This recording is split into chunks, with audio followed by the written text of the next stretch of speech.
Money is a very delicate issue for many, many people. This issue can be so contentious that instead of managing their money, people will avoid the topic altogether and solely focus on earning and spending it. In short, there are two types of people: those who increase their wealth and those who lose it. And in this video, I will share with you 10 money mistakes you must avoid at all costs. And if you're new to the channel, then hit the subscribe button below for more life-changing content. The truth is that keeping money is a lot harder than making it.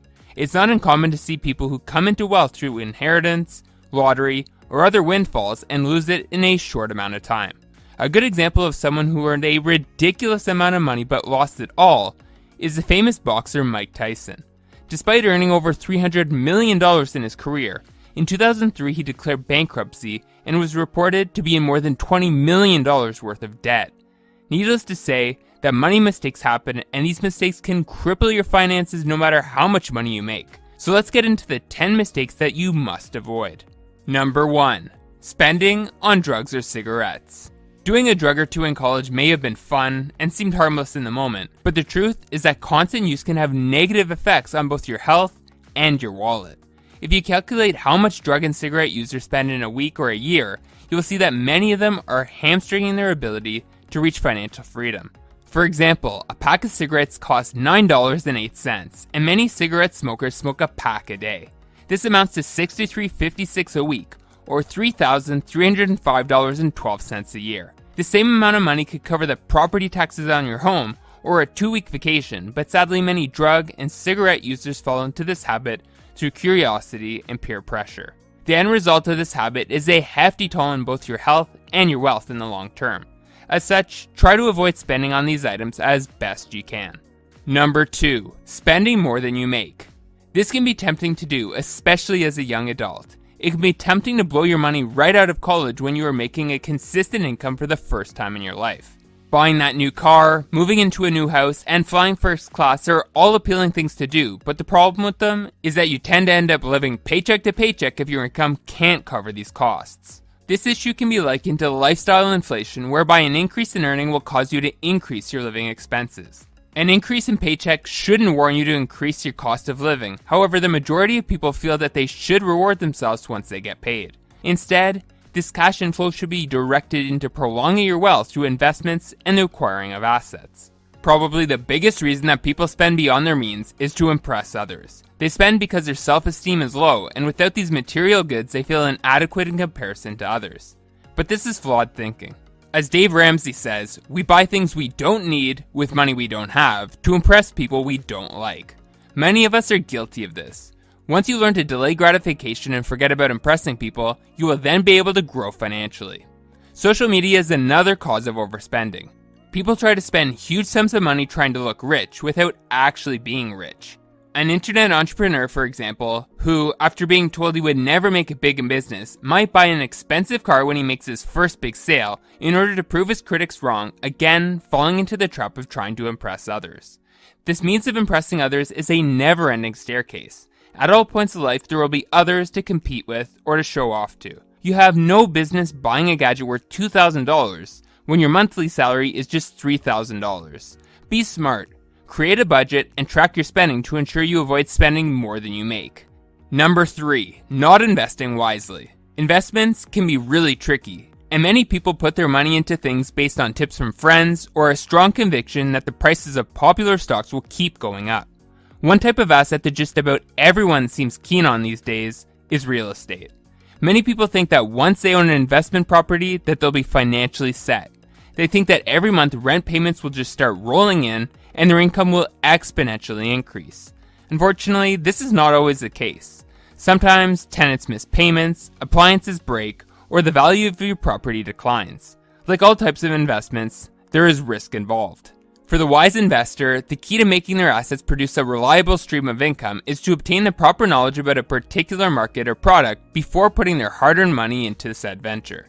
In short, make sure to do proper background work on whatever it is you want to get into, and not just because your friends are making money from it or a sales agent told you about the great benefits it has to offer. Number 4. Following get-rich-quick schemes. Get-rich-quick schemes are one of the surest ways of losing your money. As the saying goes, Quick money brings quick problems, and following a money scheme is bound to get you in trouble. Get-rich-quick schemes include things like Ponzi schemes, pyramid schemes, and make-money overnight offers, and are all set up to make the scheme originator rich by taking your hard-earned money. If you're looking into new business ventures and see opportunities that promise high returns with small risk, then tread with caution. Think of it like this: if it takes 20 years in a career to make $200,000, and a new venture is saying that you can make that amount of money in a year, then if it was legitimate, wouldn't everyone be doing it? In short, when it comes to making money fast, always employ your best judgment before signing on the dotted line. Number 5, not having an emergency fund.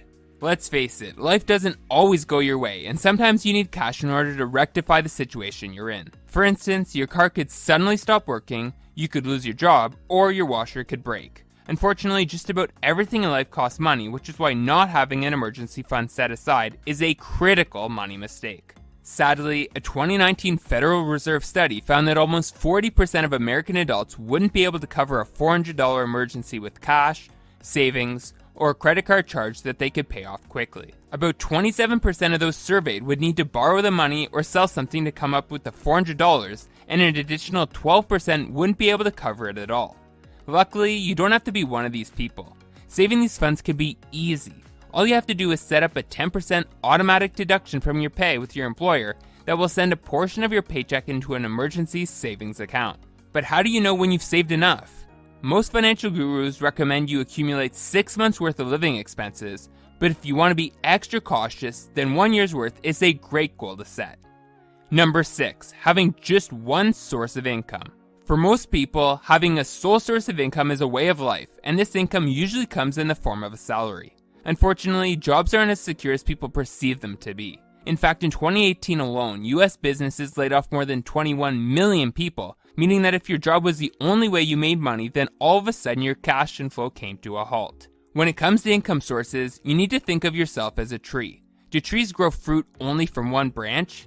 The simple answer is no. They have different branches producing flowers and fruits. And so should you. You should keep developing and learning new ways to let your income work for you. This is not only wise, but a safe way to help you sleep at night. Number 7, relying heavily on credit cards. For many people, credit cards can be a convenient tool for making purchases, but for others, they can be a one-way ticket to debt. Although you need credit cards for some business applications, relying on them heavily can ruin you financially. The use of credit cards promotes impulse buying. It gives you the mentality that you can afford anything and everything, all with an easy swipe. In fact, a 2001 MIT study found that shoppers spend up to 100% more when using their credit card to pay instead of cash. So if you find yourself uncontrollably spending on credit, form the habit of paying with cash instead. When you pay by cash, you are physically handing over money, and seeing the depletion in your wallet will make you feel the financial impact of the purchase much more than when you pay on credit. Number 8, being scared to take financial risks. As the saying goes, no risk, no reward, and in order to make money, you need to take risks. However, the risks you take need to be calculated. For instance, putting your money in an index fund is higher risk than leaving your money in a savings account, but your money will never grow, making the typical 0.09% interest that a savings account yields. Instead, investing in an index fund, for example, which mirrors the movements of the whole stock market, has historically provided returns of 7% annually, which is a calculated risk that, in my opinion, is worth taking. Number 9, saving rather than investing. When you keep money in the bank, it loses value over time due to inflation. However, when money is invested wisely, it grows. It's that simple. In mistake number 9, I mentioned that being scared to take financial risks is a mistake. The people who are scared to take risks are people who will save all their money and leave it to erode over time. The only money you should be leaving in a savings account is money for your living expenses and your cash emergency fund. In short, you have to save to invest, and not save for the sake of saving.